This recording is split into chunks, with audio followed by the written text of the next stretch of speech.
Hello, friends. Welcome to No Cap Room. My name is Jake Fischer, senior NBA reporter for Yahoo Sports. Joining me, as always, senior NBA writer for Yahoo Sports.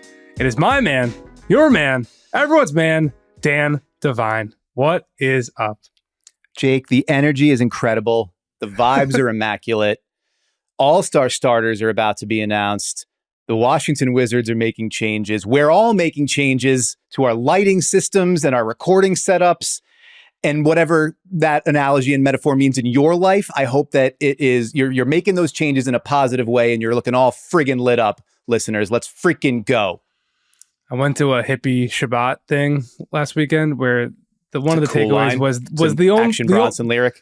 Yeah, the only God is change. That is what this person transmitted to all of us. So we hope that Parable of the Sower. Get out there. Be reading the Parable of the Sower. Earthseed. Big change. Oh, sorry. We are just like free associating off the top of this episode, but that's the kind of podcast that you can expect today, I think.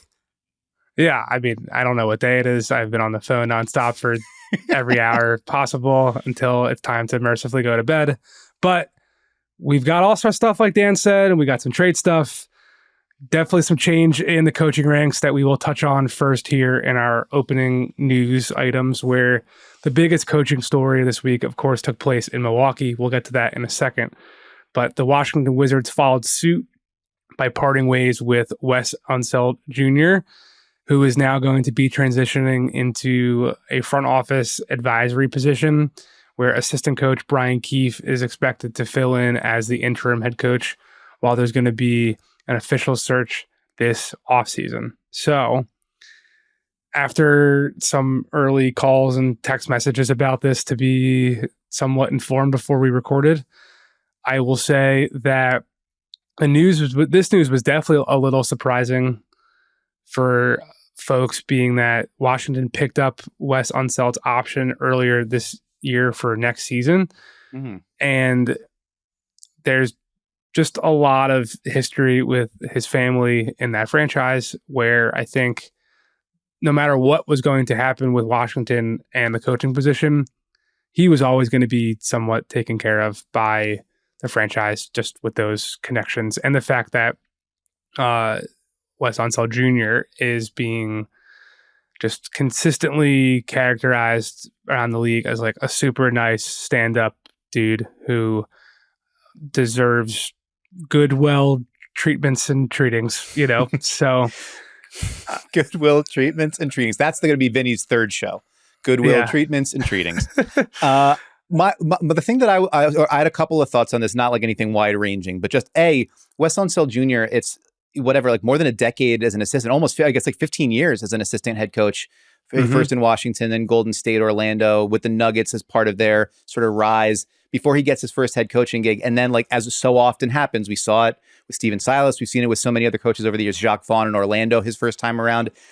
The first gig you get is often a job that's sort of a fixer-upper. And there's been so much upheaval, the moving from the Russell Westbrook deal and the Bradley Beal and, the Bradley Beal injuries and then tanking and he's not in the lineup all that much. And you switch out Spencer Dinwiddie and Kristaps Porzingis. And there's just like so much. There hasn't been a consistent core to really build around there before you even get to now this summer. It's Jordan Poole and it's Kyle Kuzma and it's a new front office that did not hire Wes Unseld Jr., with Michael Winger and company. So like this feels to me like you see it sometimes in college football too. Like we're making our firing early so that we can be at the front of the line in the next hiring cycle. Like so that everybody knows when the coaching carousel starts up, like, we want to be considered as, or have our first pick or be able to do our interviews while other teams are getting ready for bowl games or whatever.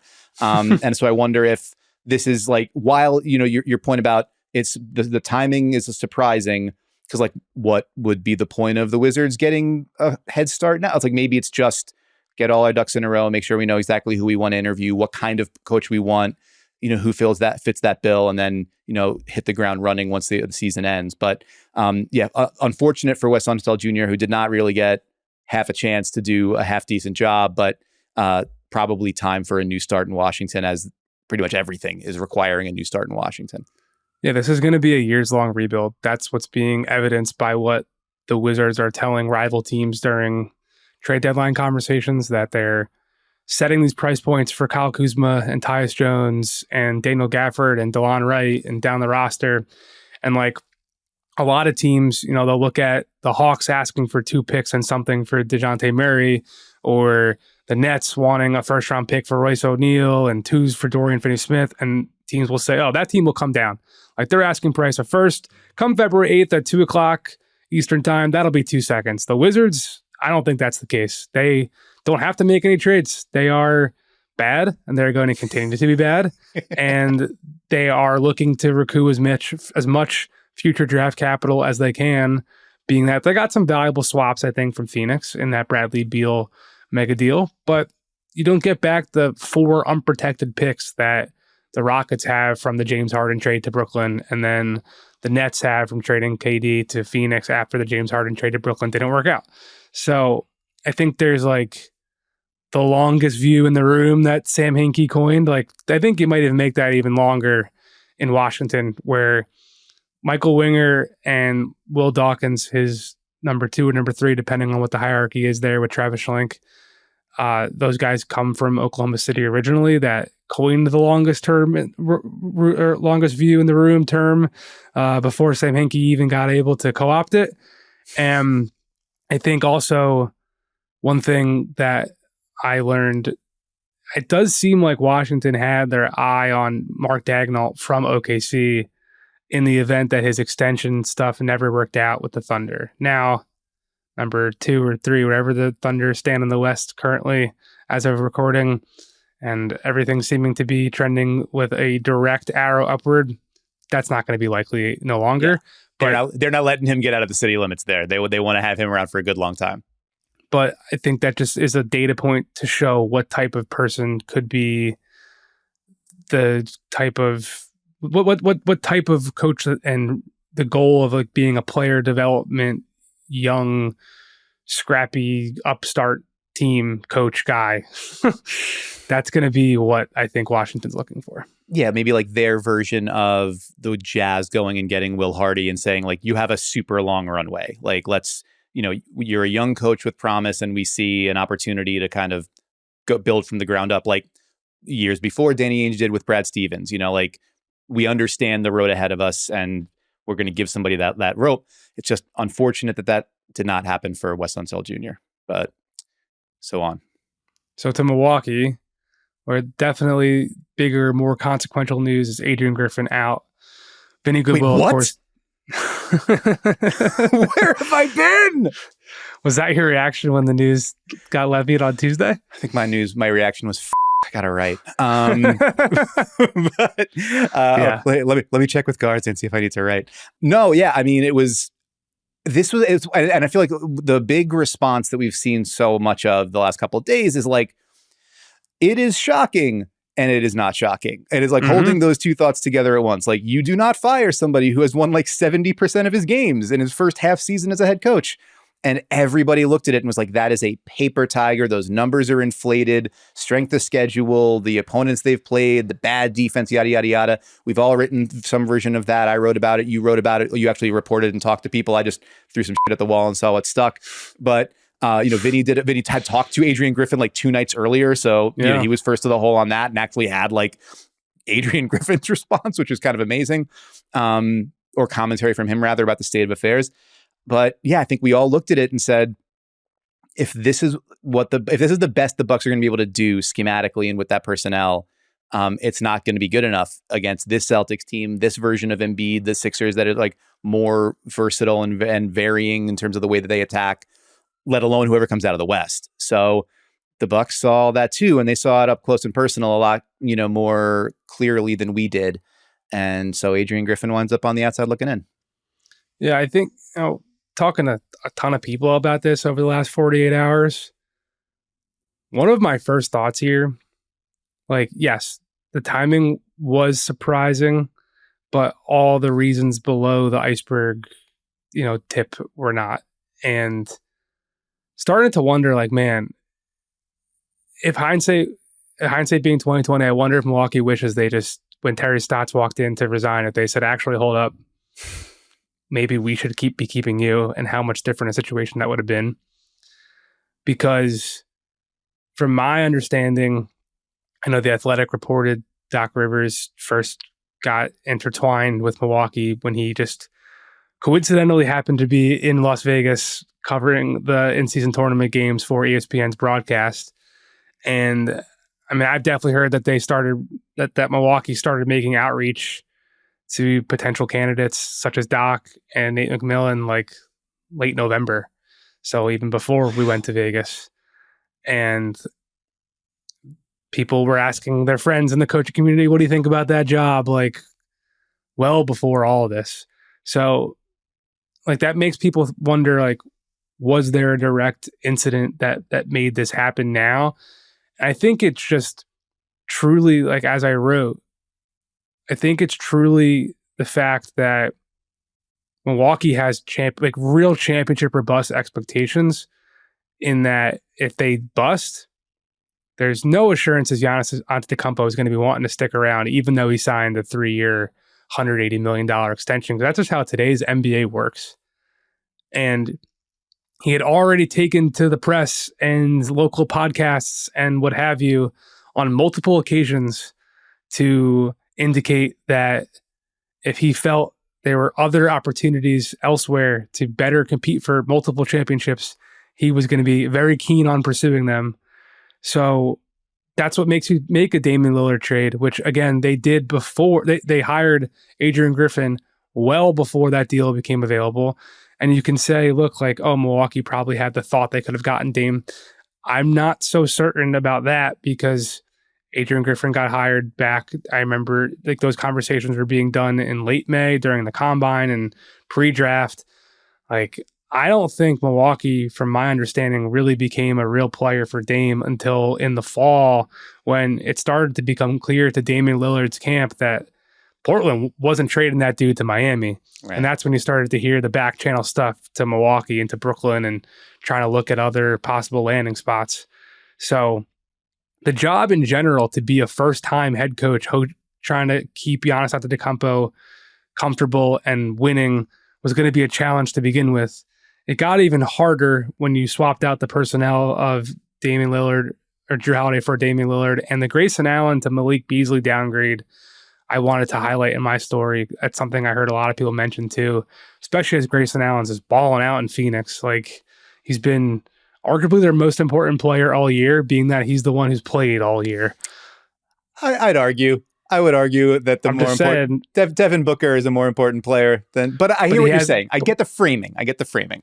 When one of Devin Booker, Kevin Durant, or Bradley Beal's been out, he's been there. Kevin's hasn't missed much time. Sure, but yeah, you get my point. So it's just interesting where they go from here, because the personnel thing was leading me to say, like, the Bucks were already being very explorative in what they could get on this market. I think John Horst's front office has always been super opportunistic. I mean, I think back to that deal at the 2021 trade deadline, where they basically had no first-round picks to move at all, and they still figure out a way to change protections and delay certain conveyances. I don't remember exactly what. I even tried to look at it before I wrote the story. It was like just too confusing, because that's the type of real chicanery and creativity that was done there to get PJ Tucker and make Houston feel like they were getting the first-round capital back that they wanted for him. This trade for Dame that came out of nowhere. Like, they're trying to figure out what they can do with this number 35 pick that's coming from Portland, that some people, depending on how you look at it, could either be more valuable or equal to a late first-round pick. With the tax implications, a second-rounder is far less on the luxury tax bill than a first-rounder, and you're not bound to the rookie scale deal and all that type of stuff. It was basically enough to lubricate whatever final pieces needed to get across the finish line between Toronto and New York for OG Anunoby with that Detroit pick, that number 31 pick. That's basically, a late first pick in the second. So this is similar to that. But like, I don't know how much better Milwaukee can get with a $12.5 million outgoing salary combination of Pat Connaughton and Campaign on this market. And I don't know how much better they're going to be able to get when you throw in Bobby Portis' salary to get up to the Bruce Browns and the DeJounte Murrays. And like, is that really worth giving up Bobby Portis? I'm not so certain. So we'll see what they can do there. But like, the other changes that are going to be coming, and the word about Doc's going to want to bring in some of his assistants, which, like, of course, two things there of note. Like, Adrian Griffin really didn't get to do that. Like, Terry Stotts was someone who was hired by the front office. So a little bit of a change, I think, maybe from their past missteps there. But also, like, a lot of Doc's assistants, like Dave Yeager, I know, has had conversations. I know that's been reported, but I can confirm there's been an actual conversation that's taken place so far at this juncture. Like, that dude's a multi-time head coach, and those types of assistants don't come cheap. And the Bucks are now paying 3 head coaches, and Doc's making $10 million with Mike Budenholzer somewhere around 8 for year after year after year now. Like, how much more are you going to be shelling out to fix a coaching staff when you have 2 max contracts and then Chris Middleton on a huge deal and Brook Lopez on a huge deal? It's going to be a very pricey, costly thing to fix on the fly. But again, all that stuff has this North Star of trying to compete with Giannis while he's still in town. So at the end of the day, that's going to be the motivating factor. And if it's a couple of dollars and cents here, I wonder how frugal Milwaukee's going to be when they know that's what the real ramifications are here. This is the cost of doing business when the business that you want to do is competing for a championship year in and year out around one of the greatest players of all time and one of the most important players in the history of your franchise. This is why, I'm sorry, I just realized your shirt has all of the NBA logos on it. It is, if you're not watching this on YouTube, get over there immediately to see Jake's shirt. And now I'm very conscious of my own shirt, which Will Liu of Sportsnet in Canada once called the Pro Basketball Writers Association of America, or Pro Basketball Writers Association, like, uniform, just like a blue flannel, like on a boring ass white guy. Anyway, sorry, that's really distracting. My shirt has every logo from every NBA team circa 2009. And it's my favorite, like, music festival concert shirt that I've stopped wearing after I got recognized one time in an environment that I don't necessarily want to be recognized in. That's fair. That's fair. Yeah. Whereas I can just be anonymous in this shirt. Like, I completely blend into any wallpaper, especially blue gingham patterns. The Bucks. Yes. This is, if you want to be competing for championships now, in this era of the NBA, it is a perpetual all-in bet. Every opportunity you get, you have to go all in all the time. You have to do it. And Giannis is proving himself to be a real student of the game, as laid out by LeBron James years ago, that, like, you are, or like, you know, like the NIL version of the game, like, you are always recruiting me. You never have to stop recruiting me. Even though I signed on the dotted line, you still need to burn every asset we have, put whatever we can in the middle to get better today to win tonight. Like, that's the goal all the time. And that is what his greatness demands, right? That is what these players at the highest level require of their franchises. And so, like, now LeBron has dealt with the backside of that too. Like, there comes a point where you look at the roster of the team that you have spent 4 years constructing and, you know, trying to drag to finals, and being like, well, that is a withered husk of what used to be. And now it's time for me to go find a new place to do business that has more assets and more youth and more opportunity, more resources to develop. The possibility of that day coming in Milwaukee, like, the Bucks can't discount that just because Giannis is a good guy, right? Like, that still absolutely could be the case. And Giannis has been pretty straightforward in all of these venues, being like, we need to be more organized. The defense has to get better. We're the Milwaukee Bucks. This is not who we are. And also, we need to be winning another one. Otherwise, like, I don't know what's going to happen. He's been, like, extraordinarily clear about this.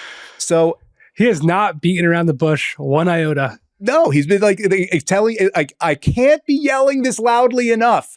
And so the Bucks have acted accordingly. And whether Doc Rivers is that guy, I mean, you mentioned the concern about, like, how much better can you get with that personnel? How much better can Doc Rivers, who has not, I mean, I don't know exactly how you evaluate Doc Rivers as a coach, because he feels simultaneously, like, way overrated. And then because of how much people talk about him being overrated, it's like, well, maybe we're not showing enough respect for what he can actually do.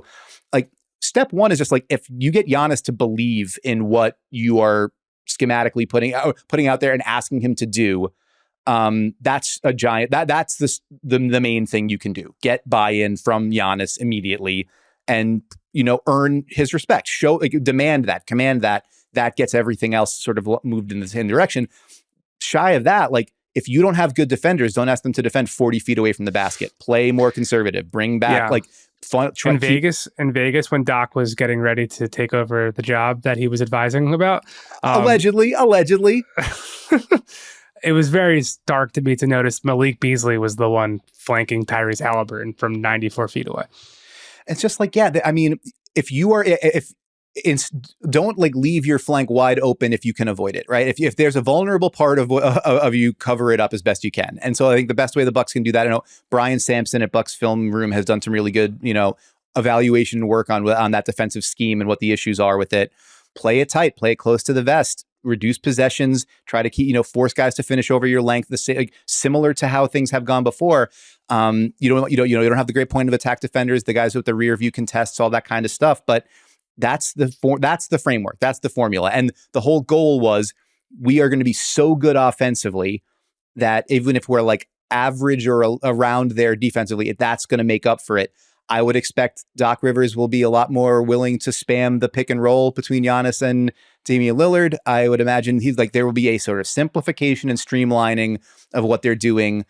Yes, you need to be scheme versatile. Yes, you need to have more ways to skin the cat, but get your A game straight first. Beat him with your fastball if you can. Yeah. And that's where Milwaukee's going to go. And then, if that's going to be enough, it remains to be seen. But it certainly seems like nobody involved there was confident that Adrian Griffin was going to arrive to that point, or that the players were going to get there with them. So if that's the case now, then there's no reason to wait. Might as well rip off the Band-Aid and see where you get from here. Yeah, the straight line, if you're cutting out Adrian Griffin, of firing Mike Budenholzer largely for his rigidity and lack of adjustments, to Doc Rivers, who has gone down with many a 3-2 series lead in the postseason, is not the most reassuring. But if there's one thing Doc Rivers is credited for being very, very good at, it's just overall competency across the board for everything that encompasses a head coaching position. That's not that stuff, which I think was clearly a big struggle for Adrian Griffin to do, to communicate the basketball stuff. But you got to be able to communicate it and command the locker room and the respect and the just overall gravitas of that chair to be able to communicate something that works, let alone have the scheme work. And that's what Doc has always done. And we saw it the most publicly in his Clippers days, when he had to basically be the entire standard bearer of a franchise whose owner was being ousted for heinous events.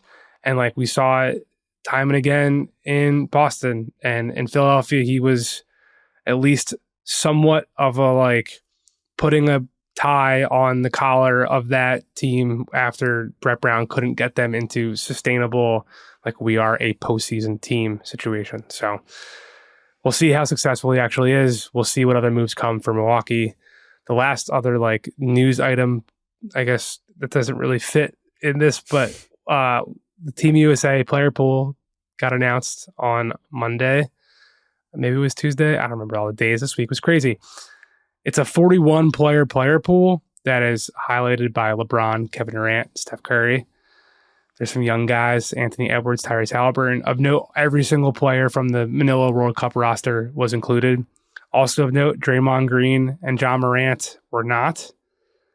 And other thing of note, I've been told this is not these 41 players are going to Colorado Springs and we're having tryouts.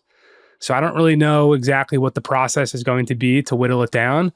For the Manila situation and that roster, it was just Steve Kerr and Grant Hill and a few other people like Sean Ford getting together and picking a team. I'm sure there's going to be lobbying and what have you. There was lobbying and what have you to get onto this final group for a lot of these guys. But it's one thing is clear, this is going to be a team full of stars and talent, and one that wants to have a real juggernaut presence in Paris. So I saw Kendall Baker with our morning newsletter picked his 12-man lineup. It's going to be really challenging to pick 12 out of that group. I mean, well, you start with Caruso and you work down, right? That's now that I actually hadn't seen the full list. Aaron Gordon would be awesome on this. Like, he'd be the perfect 12th man on a Team USA team. And maybe even more than that, right? Like, you know, a FIBA big who's where it's just like, you're athletic, you can play inside and out, you can play with the ball. I mean, like we saw how positive at times Paolo Banchero was as a small ball five, but it's like, what if you had that, but sort of more solid and better defensively and, you know, more better acclimated to like being a complementary player. Anyway, we don't have to break down Team USA's roster a year out, but or 6 months or 7 months out. Not a year, yeah. But I would say like the fact that you have like James Harden's name on there and Kawhi Leonard, I don't think Kawhi Leonard has ever actually. Has he competed for Team USA in a tournament? Like, I know he's been in the pool before, but I think injuries or whatever else has kind of kept him from actually suiting up at a World Cup or suiting up at an Olympics. So the idea of him actually finally playing for Team USA in one of these tournaments is pretty interesting, especially considering how freaking good Kawhi has looked this season and how healthy he's looked. Yeah. Steph Curry I don't think has suited up for Team USA since like the 2014 World Cup, maybe something like that. Or whatever it was, the World Basketball Class, whatever it was called before it was the World Cup. So the possibility of having some of these like the previous generation guys, LeBron one more run, whatever. Embiid's going to be on this team too. They don't secure his commitment, and he's not making the team. Yeah, absolutely. And so like where the space is for, or the spaces are for those younger guys and the World Cup guys, like. Anthony Edwards is going to force himself into consideration. Tyrese Halliburton. I know you've spoken quite a bit about that kind of the maybe like the would you rather, or like if you had a do over of kind of handing that team more to Tyrese Halliburton in Manila, maybe that would have been beneficial. I think that I'll say Mikal Bridges was without a doubt a favorite of Steve Kerr on that team as well. Well, sure. I mean, that's it's like take the shape of whatever container you need to put him in. Like whatever the hole is you need to fill, he can cover it. Scales up on ball usage, but also can just be a complementary player who's going to guard somebody 94 feet. So there's an array of options. There's an embarrassment of riches, as we often see with Team USA when it comes to the Olympics. It's so much of it's going to depend on who is healthy and hasn't been coming off of a 110 game season or whatever by the time we actually get there. So, and then of course we say all this, and I'm kind of joking about it, but I'm kind of not. It would not surprise me one little bit to see Alex Caruso on that freaking team. Just because every coach is going to look at it and go like, yep, correct. That guy, I need him. Yeah. Let's, I'm going rogue on the rundown. We're bringing up, just because Mikal Bridges being selected to Team USA would be a really nice change of pace for what's going on with him in Brooklyn right now. The vibes not elite in Brooklyn? Not elite. It's just... Not just in my apartment where I'm feeling sad and depressed, but like broadly in Brooklyn? Yeah, like it's just been a bummer going to games at Barclays. And I haven't really even been to too many this year because I know they'll be a bummer. I'm going on Saturday to the Rockets game.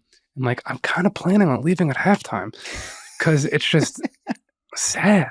So yeah, the vibes are not as high in Brooklyn right now as they are across the river, where the Knicks are just rattling off win after win. OG Anunoby is saying 3 words in his post-game on the court interview with MSG Network, as he always does. Things are going great in Manhattan, as not as much so in our lovely borough, Dan Devine. Yeah, and you don't want to take too much from one set of post-game comments after a frustrating loss, but it would not be outside the realm of possibility for members of the Nets to start feeling like overwhelmingly frustrated, considering they have lost 16 of their last 20 games. On December 8th, the Nets were 12-9 and like in playoff position. I think they were like in 6th or 7th in the East. They had a top 10 offense. They were like looking good.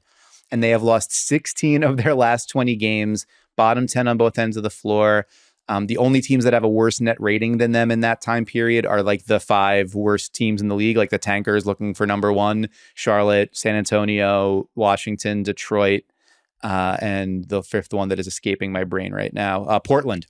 And so the Nets are there, and that is not, I'm sorry, I should have noticed, they're directly in front of my face on your shirt. The pinwheel, baby. that's a dramatic downturn. I think we all sort of expected the Nets to be a team that like ultimately would not have the top end talent to stick in the playoff picture, especially. I mean, whatever you were hoping to get out of Ben Simmons has not come to pass because he's been injured. I saw his agent Bernie Lee saying like he will fix all of the Nets' problems. And which, by the way, like there's no other agent who ever gives public commentary on a player's injury status. Like that's just a very non-traditional situation across the league. Well, usually that stuff goes to the team. Right. Yeah. So, and I mean, as I understand it, like there's still not a clear timeline for Ben. Even if there was a clear timeline for Ben Simmons, what the clear expectations would be for Ben Simmons very much remain unclear. But anyway, the reason that the vibes are sort of coming front and center is that, yes, you mentioned rivalry week. And the Knicks beat the Nets and needed like a big fourth quarter run to do it. And they pulled it off. It was an 18-6 run in the fourth quarter to come back and take the game. And afterward, Mikal Bridges was asked about not only the run, but the fact that many Knicks fans who were at Barclays Center, as there are always a lot of Knicks fans at Barclays Center, were chanting Nets, "Let's go Knicks." And it was like raining down from the rafters there at Barclays Center. And they asked Mikal Bridges what he thought about it. And his quote was pretty incredible. Quote, "You could hear in the crowd, it felt like a friggin' away game when they made their run. I feel like any person in here, it's not fun when you feel like you're in an away game at home. So that's for any person sitting in here, any person alive."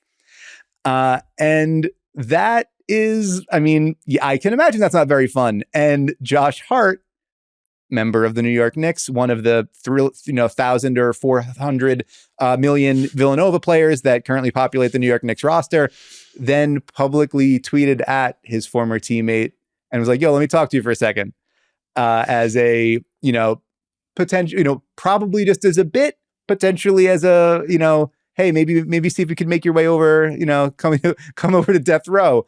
And I think it's a bit for now, but as we've seen in the NBA, it's only a bit until 3 years pass and the guy's an unrestricted free agent. Yeah, until it's not. As the Al Franken, former SNL writer and senator, called it kidding on the square. Like when you joke, but you're not really joking. And so that's, I mean, listen, as somebody who has still some slivers of vested emotional interest in the New York Knicks, the idea of a 3-and-D wing who hits 40% of his threes, can guard, all over the floor. And as we just mentioned, scales up and down his usage depending on what you need, feels like a pretty good spot. It would be a very nice player to fit in between those other players on the Knicks. But I think in the meantime, we'll just enjoy the, it is worth noting that maybe Mikal Bridges isn't happy. And if he is somebody who is not happy enough to where he would want to go someplace, I would imagine there would be an awful lot of suitors, not just the ones across the river. There might have been a lot of suitors for Terry Rozier. We won't know because he got moved to the Miami Heat quite early in this trade period. So now we've got 3 relative big players that have already changed teams, with OG Anunoby to New York, Pascal Siakam to Indiana, Kyle Lowry, and a 2027 first-round pick, which is lottery protected, which we reported on Tuesday, and it becomes unprotected in 2028. I didn't realize that the Heat have done those protections before. That 2025 pick is already out the door to Oklahoma City, which was sent to the Clippers in some other trade, which I couldn't track down the original deal. But their 2025 pick is also lottery protected, then becomes unprotected in 2026. So the 2027 pick is really like the first pick 2 years after that pick. That's the same type of protections, if that makes sense, because if it doesn't convey to 2026, and they're not able to trade that 2027 like that. So we'll see exactly when the pick comes out, but it's just another thing that gets talked about a lot this time of year to really like evaluate the quality of what these picks are. But to that, I just want to kind of have a little rant here and get your thoughts on it, Dan, because I was talking to one cap guy who I like very much respect their opinion, and he's made me a lot smarter over the years in our conversations. He was killing Miami, saying that, man, no one else was going to give a first round pick for Terry Rozier. So why'd you do it, and why'd you do it now? And I heard other people back when Pascal went for 3 picks to Indiana, which we talked about the quality of those picks. Someone killing Indiana for saying no one else was giving Toronto 3 picks for Pascal Siakam, as if it's like some indictment. Like, if no one else was going to do it, but you wanted the guy and you beat everyone else, so what? Like, I think a lot of the discourse that we have online and through microphones, through cameras, that is very like reflective of what actually happens in the league too, about like evaluating every deal for the dollars and cents, about what the price point was and how much you overpaid or underpaid. I think we're getting like too concentrated on the exact valuations of what these assets are about and losing track of the fact that like this is not a video game. This is not something where you can like plug into every deal into a calculator and figure out exactly like what the valuations were and what the price points were. Like, this is about winning basketball games at the end of the day. And like, we've talked about that a ton on this show throughout the last like almost full year of doing this, buddy, about how the games are about winning, and like all these trade talks and discussions and the notebooks that I put out and whatever, like, should be with the thought in mind of that ultimate goal of winning.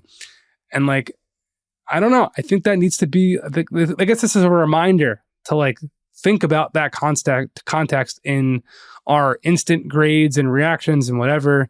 Cause like, it's common around the league for, you know, the Wizards, for example, they've got this 2 first-round pick price point on Kyle Kuzma right now. And they're telling teams, we're not coming down.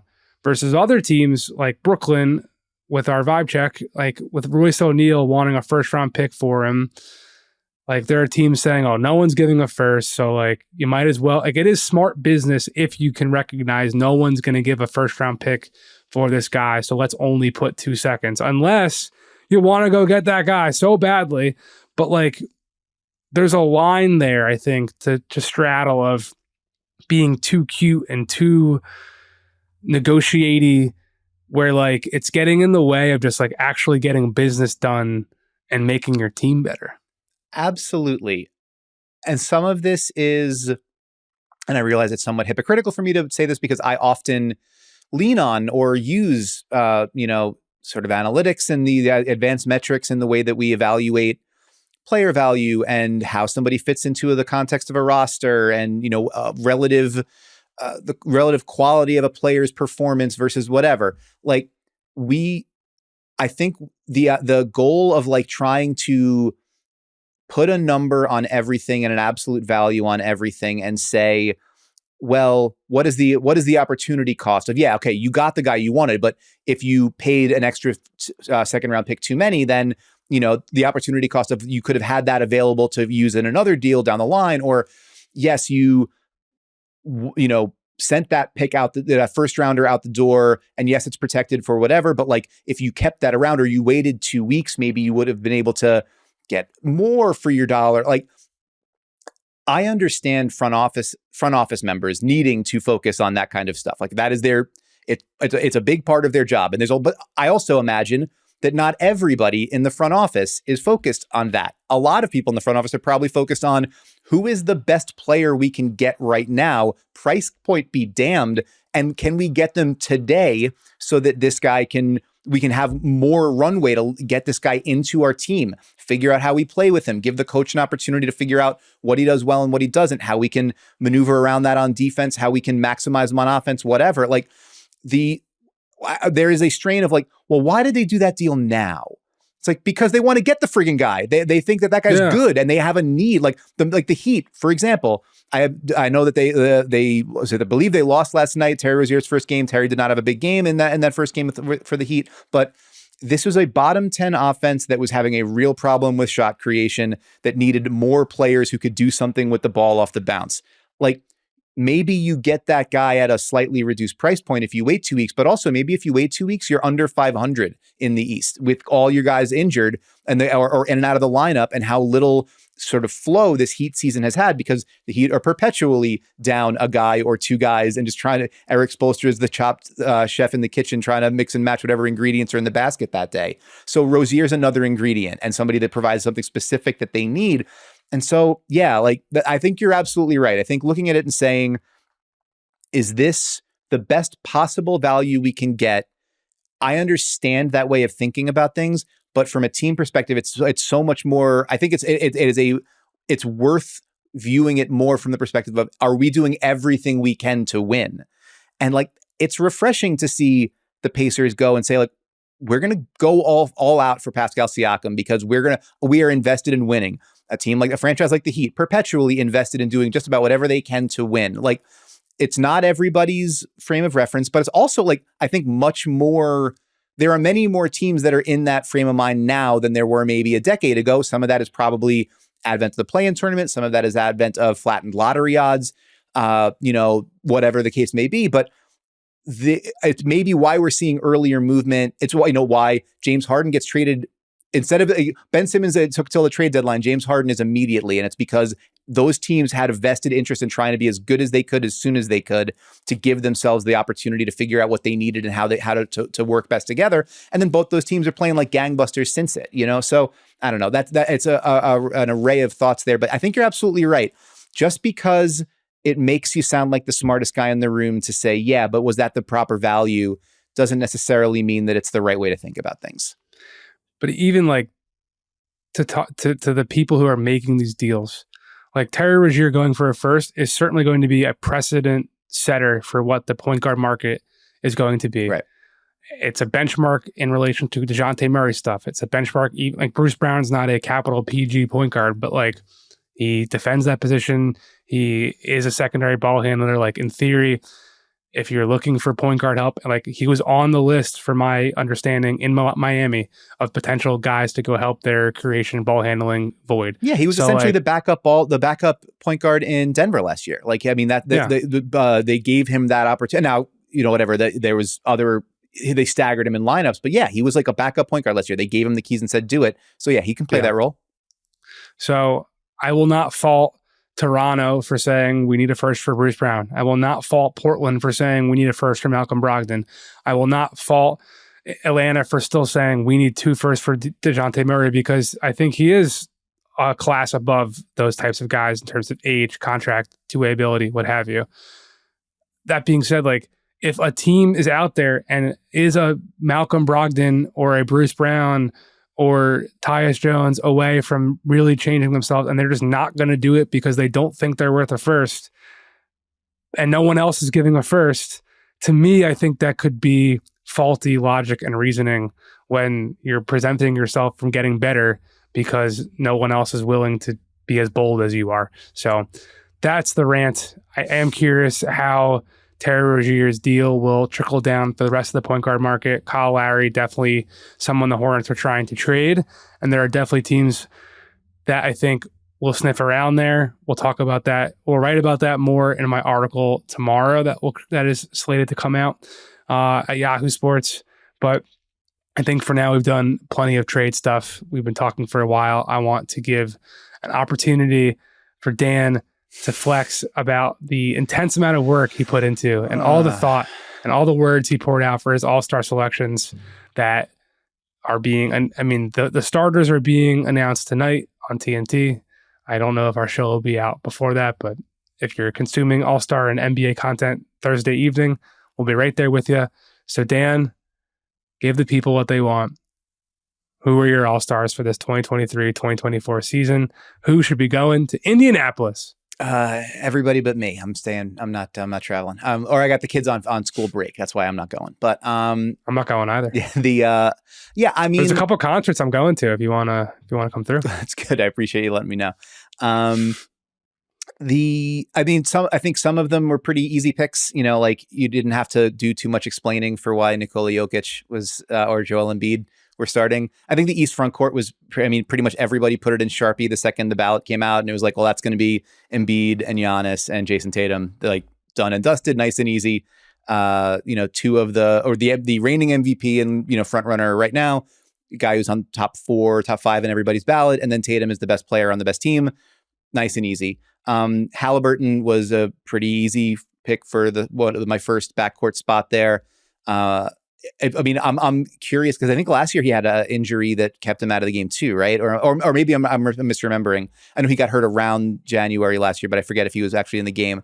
But I know he's had the hamstring issue that's going to keep him out for a few more games. I wonder if that's going to impede him. I hope not, because it's in Indianapolis. He'll be like the kind of prince of the city there. So I hope that he gets to be the host of the game.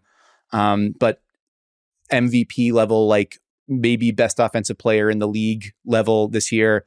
I had a fun stat in the piece that I don't have in front of me right now, but I think it was something like he's producing or creating via assist. So points created via assist, 41.8 points per 100 possessions via assist. That's the most of anybody since 2000, which is as far back as the play-by-play stats website goes. Like more than any Steve Nash 7 seconds or less team, more than any Chris Paul team, more than, the late model Stockton Jazz teams, whatever. Like he is rarefied air in terms of facilitating. So easy pick there. The second East guard spot is, I think a lot of people are going to, you'll see different answers. I've heard a lot of people saying Jalen Brunson. I very nearly went with Jalen Brunson. I decided to go with Donovan Mitchell. He's played fewer games. He's played fewer. There's a pretty significant minutes gap. I think around like 300 or so minutes fewer than Brunson.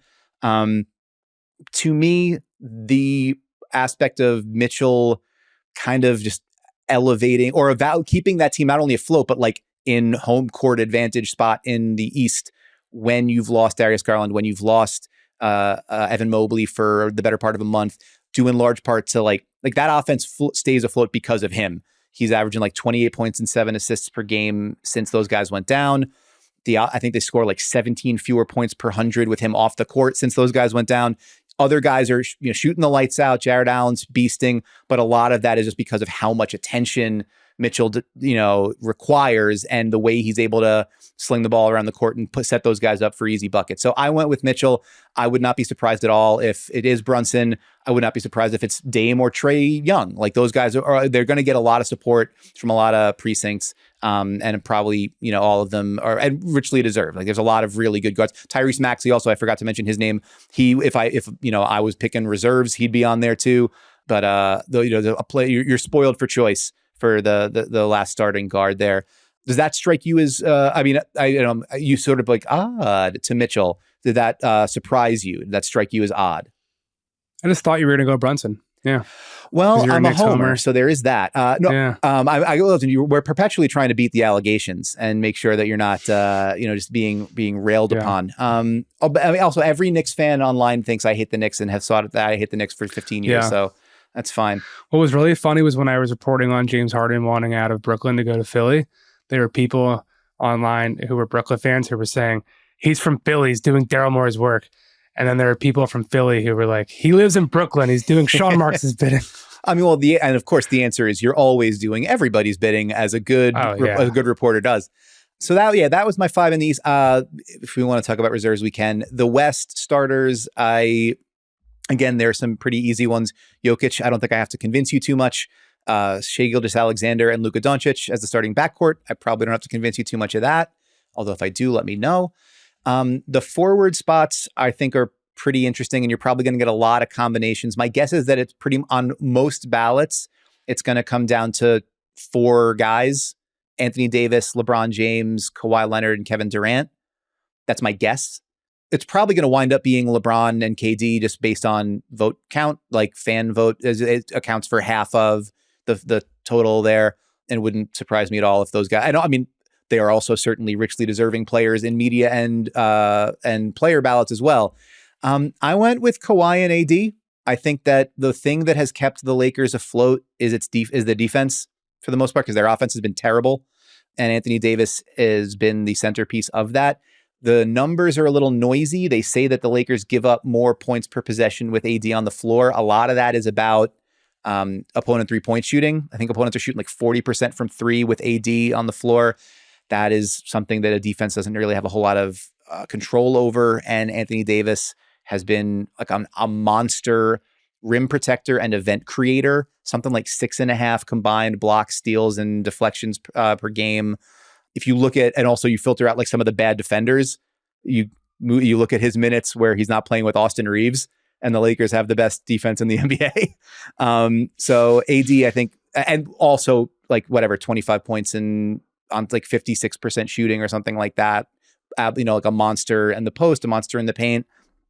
I think has been maybe slightly overall better than LeBron. So if you're going to pick one Laker, I would put him in. And then Kawhi, like I wrote about the Clippers at some length about a week and a half ago, or a couple weeks ago. I don't even remember how long ago. Time is melting in my house and in my brain. But I think Kawhi Leonard's been maybe like Embiid's been the best player in the world for the last like 2 months. Jokic is right there with him. SGA right there with him. I think Kawhi's been right there with those guys, like a top 5 player in the world for 2+ months. Yeah. The defense is back in a way that I did not necessarily think it could be for an extended period of time. He guarded in the space of, I forget what the game threshold was, but like in a pretty short space, he guarded both Steph and Wemby. And you're like, all right, and 3rd in the league in steals, 7th in deflections, while being like a 50, 40, 90 guy and the best isolation scorer in the league. He's just a terrifying presence right now on both ends of the floor. I think he's been better on balance, full stop, than LeBron. And I think he's been better on balance, full stop, than KD. So, and there's no like big minutes gap there. They've all played around the same number of games in minutes. So just like, who do you think was the best guy? I think that's been Kawhi Leonard this season. So that was my pick there. Yeah. I am scared for every team in the Western Conference about the Los Angeles Clippers. They are very, very good. They seem to be exactly what they were hoping they'd become when they traded for James Harden. So now that we are at the end of the show, hang on. So if you want to read a whole bunch of stuff about everybody, I think it just went up. So there's a load of words up there. Go and read them. There you go. And then if you're mad, you can find me on Twitter at Jake L. Fischer. Well, if you've ever found Dan on Twitter at Your Man Devine, you might know that this man tweets quite a bit. I do. I have a problem. Are you aware you are really, really close, like probably before we record next week, to the threshold of 200,000 tweets? It doesn't surprise me. I think I got on Twitter like during the 2008 Olympics. So I've been around for a while, been in this game for 10 years making rap tunes. And my defect, one of my many defects, is that I kind of always have little jokes bouncing around in my head. And when I'm not around other people, I need a place to put them. And this was the place to put them. Yeah. That is such a sign of strong mental health and a life that's under control and able to have the time and the courage to always tweet through it. And because you do stuff like that. Just all the way wrong, but all right. I mean, I only have 13,000 tweets. I joined Twitter June 2009. So that's a little bit of a disparity. So I wanted to do something to highlight your tweets. Oh, no. And for the listener, I do not know what this is. Jake is springing a bit on me right now. Okay.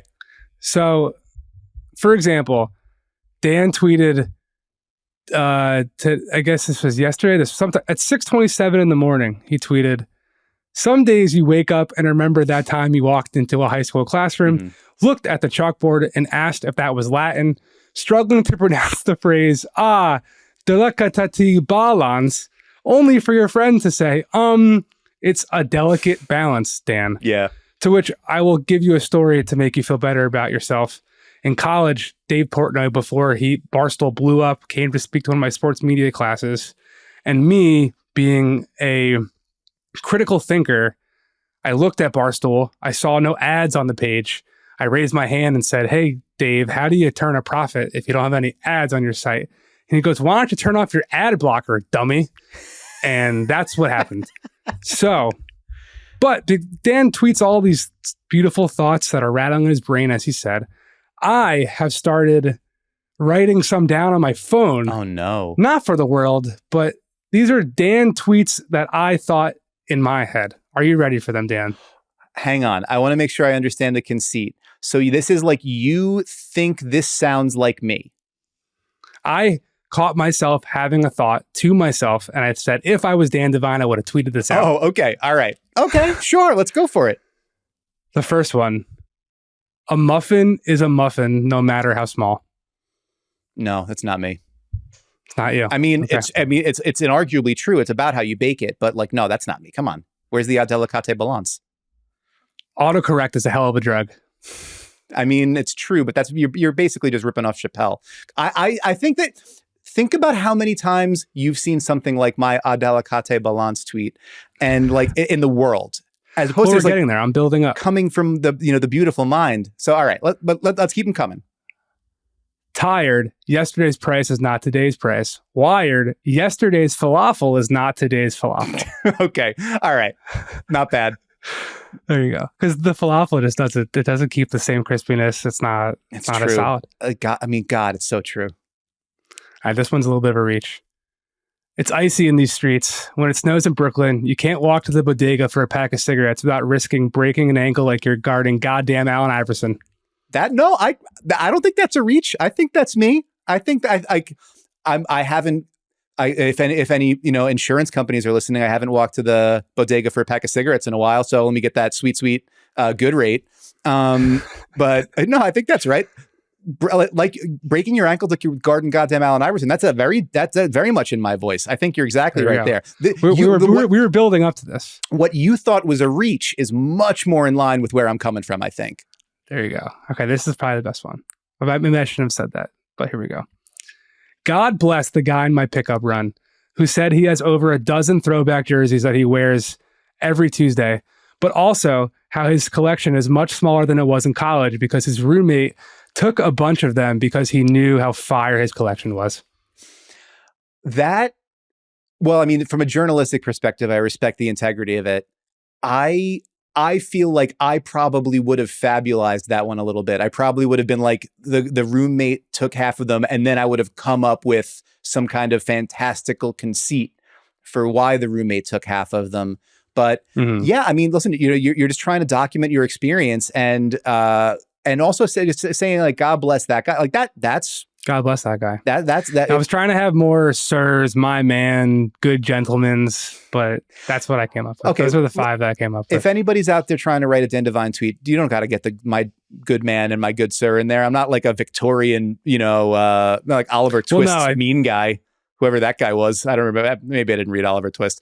The point is, when you were the point is, I think if you want to write tweets like me, fall the back because you're not on my level. So really, that's what I think we need to emphasize here. I would just try to make you laugh. That's really all that was. I appreciate it. And a little bit peek behind the curtain. Jake is trying to make me laugh because it's been like I was like 4:00 in the morning finishing this goddamn column. My desk broke. Lighting is not working super well. Like there's a lot going on here. And I appreciate the next time you form your mouth to say something bad about Jake Fischer, remember that he was just trying to make his friend laugh on a tough day. So God bless him.